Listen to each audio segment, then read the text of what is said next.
ಇನ್ನು ರಾಜ್ಯಪಾಲರ ಅಧಿವೇಶನದ ಭಾಷಣ ಅವರ ಹಕ್ಕು, ಹೀಗೆ ಓದಬೇಕು ಅಂತ 175ನೇ ವಿಧಿಯಲ್ಲಿ ಎಲ್ಲೂ ಇಲ್ಲ ಅಂತ ಹೇಳಿ ವಿಪಕ್ಷ ಹೇಳ್ತಾ ಇದೆ. ಅಧಿವೇಶನದಲ್ಲಿ ರಾಜ್ಯಪಾಲರ ಭಾಷಣಕ್ಕೆ ಅದರದ್ದೇ ಆದ ಗೌರವ ಇದೆ ಅಂತ ಬೆಂಗಳೂರಲ್ಲಿ ವಿಪಕ್ಷ ನಾಯಕ ಆರ್ ಅಶೋಕ್ ಸ್ಟೇಟ್ಮೆಂಟ್ ಅನ್ನು ಕೊಟ್ಟಿದ್ದಾರೆ. ರಾಜ್ಯ ಸರ್ಕಾರ ವರ್ಸಸ್ ಗವರ್ನರ್ ಅನ್ನೋ ವಿಚಾರಕ್ಕೆ ಸಂಬಂಧಪಟ್ಟಂತೆ ಬಿಜೆಪಿಯ ನಿಲುವನ್ನು ಆರ್ ಅಶೋಕ್ ಅವರು ವ್ಯಕ್ತಪಡಿಸ್ತಾ ಇದ್ದು, ಪ್ರಧಾನಮಂತ್ರಿ ಮತ್ತು ರಾಷ್ಟ್ರಪತಿ ಬಗ್ಗೆ ಕೀಳು ಭಾಷೆಗೆ ಯಾವುದೇ ಅವಕಾಶ ಇಲ್ಲ. ಬಟ್ ಸಿಎಂ ಏಕವಚನದಲ್ಲಿ ಅವರನ್ನ ಟರ್ಮ್ ಮಾಡ್ತಾರೆ, ಮಾತನಾಡ್ತಾರೆ. ಇಲ್ಲಿ ಹಾಗಾಗೋದಿಲ್ಲ. ಗವರ್ನರ್ ಮುಖಾಂತರ ಹೇಳಿಸುವಂತ ಅವಕಾಶ ಯಾರಿಗೂ ಇಲ್ಲ. ಈ ಅಂಶ ತೆಗೀರಿ ಅಂತ ಸಜೆಸ್ಟ್ ಮಾಡಿದ್ದಾರೆ. ತೆಗೀರಿ, ಅದರಲ್ಲೇನಿದೆ. ನೀವು ಸೋನಿಯಾ ಗಾಂಧಿ ಅವ್ರಿಗೋ ರಾಹುಲ್ ಗಾಂಧಿ ಅವ್ರಿಗೋ ಬರೆದುಕೊಡಿ ಭಾಷಣಗಳನ್ನ, ಸಂತೆಯಲ್ಲಿ ಭಾಷಣ ಮಾಡಲಿ. ಇವಾಗ ಸೆಷನ್ ಅವಶ್ಯಕತೆ ಏನಿತ್ತು ಅಂತ ಕೂಡ ಖಾರವಾಗಿ ಪ್ರಶ್ನೆ ಮಾಡಿದ್ದಾರೆ.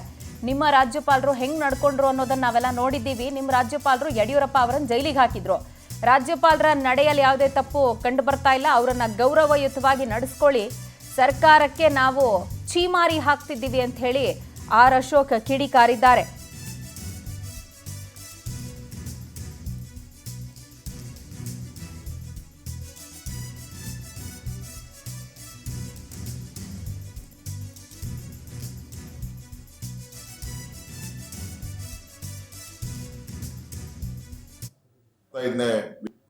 ರಾಜ್ಯಪಾಲರ ಭಾಷಣ ಅಂತ ಹೇಳಿದ್ರೆ ಅದಕ್ಕೆ ಆದಂತ ಘನತೆ ಗೌರವ ಇದೆ. ನಮ್ಮೆಲ್ಲ MLAಗಳಿಗೆ MLCಗಳಿಗೆ ಈಗಾಗಲೇ ನಾಳೆ ಅಧಿವೇಶನದಲ್ಲ ಪಟ್ಟಿ ಬರಬೇಕಾಯ್ತು, ಎಷ್ಟು ಗಂಟೆಗೆ ಏನು ಎಲ್ಲ ಅಂತ. ಇದುವರೆಗೂ ಏನು ಬಂದಿಲ್ಲ. ಅಂದ್ರೆ ಕಾಂಗ್ರೆಸ್ ಅವರು ಗವರ್ನರ್ ಆಫೀಸನ್ನ ದುರುಪಯೋಗ ಮಾಡ್ಕೊಂತ ಇದ್ದಾರೆ. ಅವರ ಬಾಯಲ್ಲಿ ರಾಜ್ಯ ಮತ್ತು ಕೇಂದ್ರ ಸರ್ಕಾರದ ಸೇತುವೆಯಾಗಿ ಗವರ್ನರ್ ಅವರು ಕೆಲಸ ಮಾಡಬೇಕು. ಮತ್ತೆ 175ನೇ ವಿಧಿ ಪ್ರಕಾರ ಜಂಟಿ ಅಧಿವೇಶನವನ್ನ ಉದ್ದೇಶಿಸಿ ಭಾಷಣ ಮಾಡುವಂತ ಅಧಿಕಾರ ರಾಜ್ಯಪಾಲರಿಗೆ ಮಾತ್ರ ಇರೋದು. ಮತ್ತೆ ರಾಜ್ಯಪಾಲರು ಅಧಿವೇಶನ ಉದ್ದೇಶಿ ಮಾತಾಡುವಂಥದ್ದು ಅವರ ಹಕ್ಕದು.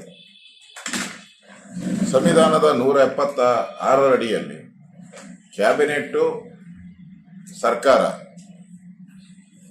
ಸಿದ್ಧಪಡಿಸಿದಂತ ಅವರ ಭಾಷಣವನ್ನ ಹೀಗೆ ಓದಬೇಕು ಅಂತ ಎಲ್ಲೂ ಇಲ್ಲ.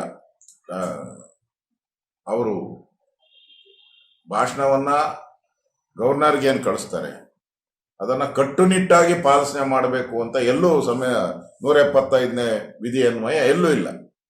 ಈಗ ಕೆಲವು ಸ್ವೀಕಾರ ಮಾಡಕ್ಕೆ ಅರ್ಹ ಇಲ್ಲದಂತ ಪದಗಳು, ಯಾವುದೋ ವೈಯಕ್ತಿಕ ನಿಂದನೆ ಮಾಡುವಂಥದ್ದು, ಕೇಂದ್ರ ಸರ್ಕಾರ ಇರ್ಬೋದು, ಕೇಂದ್ರದ ಮಂತ್ರಿಗಳಿರ್ಬೋದು, ಪ್ರಧಾನ ಮಂತ್ರಿಗಳಿರ್ಬೋದು, ರಾಷ್ಟ್ರಪತಿ ಇರ್ಬೋದು, ಅವ್ರ ಬಗ್ಗೆ ಕೀಳು ಭಾಷೆಯನ್ನು ಉಪಯೋಗ ಮಾಡೋಕ್ಕೆ ಅವಕಾಶನೇ ಇಲ್ಲ.